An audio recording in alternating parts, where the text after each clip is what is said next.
The COVID stimulus bill alive and well in the U.S. Senate. The effort to boost the nation's minimum wage, not so much.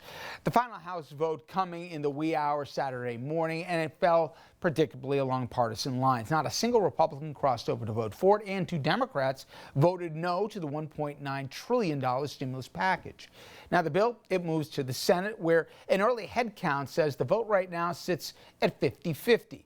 The biggest debate in the Senate likely to be over the $350 billion in aid earmarked for state, local, and tribal governments to help them avoid massive cuts to things like schools, hospitals, police, and the expenses of COVID. Now, that is the #1 debate because hopes to raise the minimum wage, well, they're all but dead. Key senators abandoning plans to try and work around that last week's ruling by the Senate that the minimum wage can't be part of the bill under rules of reconciliation. Progressives, unsurprisingly livid at what they thought was a lack of effort from the White House and other Democrats to fight for the minimum wage as they believed they had been promised. But even though they couldn't agree on a plan or a process to revive it, here we are as it stands with that $1.9 trillion package. Democrats, they want the bill voted on and they want it signed by the 14th. I should tell you it's an important date because that's when the current set of unemployment benefits set to expire. The Biden team says just because they haven't gotten any Republican support for the bill doesn't mean that they've stopped trying. There's just one place that we don't have anybody who has signed on yet, and that's in the United States Congress. But we're still working every day to see if we can earn Republican support for the plan. But what we won't do is slow down and not meet the needs of the American people by just waiting. Republicans saying that the vote Saturday shows the Biden White House isn't committed to the unity they touted during the campaign. But I got to tell you, the polls, they tell us a different story. 76% of Americans, since when does 76% of Americans grant anything anymore?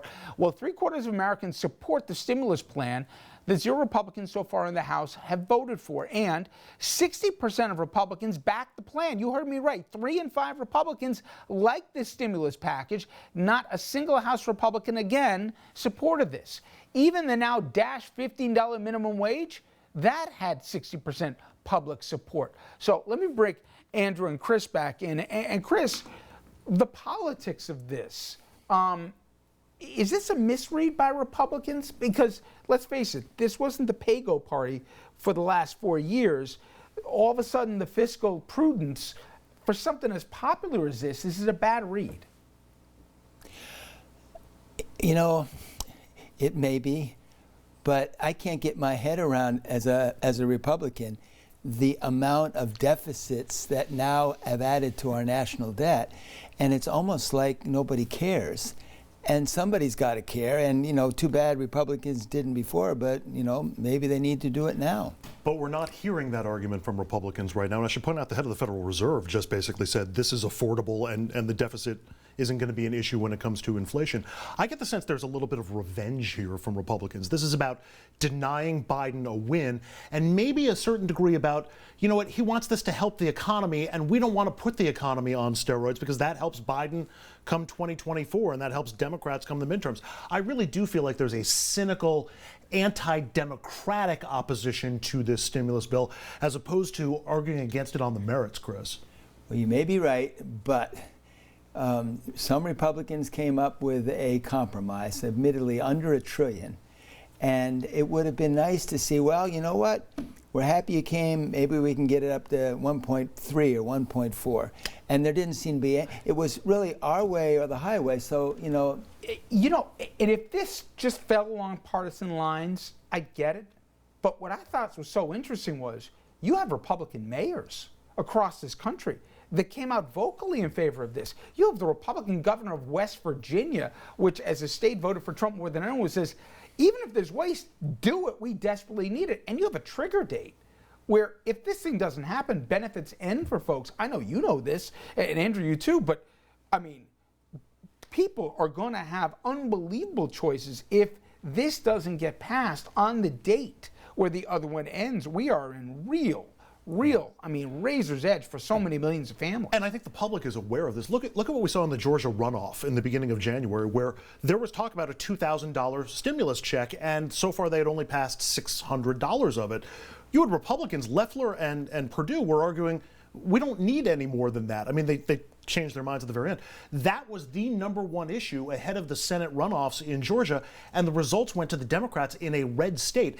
The American public, I think, is attuned to this, and if something stops them from getting those checks, or if something reduces them or delays it, they're going to know who's responsible for it. And I get the deficits concern. I think it's legitimate, but if you're a governor, put yourself the governor of any state here. I don't care if it's red or blue.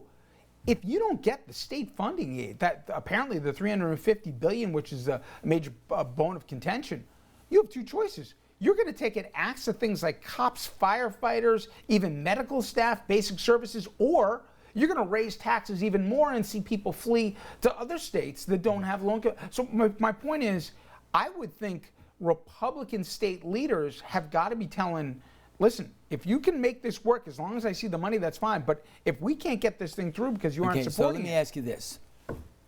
Was there ever going to be a compromise from the Democrats? No. So they were really saying, Republicans, join us, our way, or goodbye. So that's not a compromise. You're right. Let's say you're right. And listen, I think they originally wanted $2.2 trillion. It's 1.9. But still, it's a telephone number. My point, though, is different. Even if it's at the end of a gun, wouldn't this be a better deal? Put yourself in your old district, right?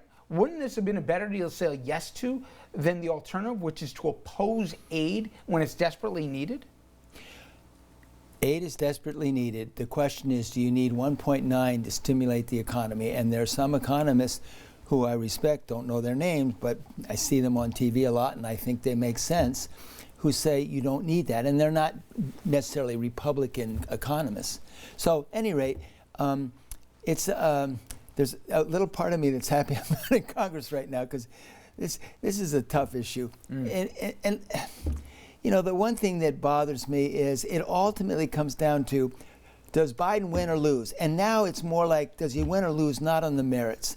And if you ask people what was in the stimulus, they'd have a hard time at.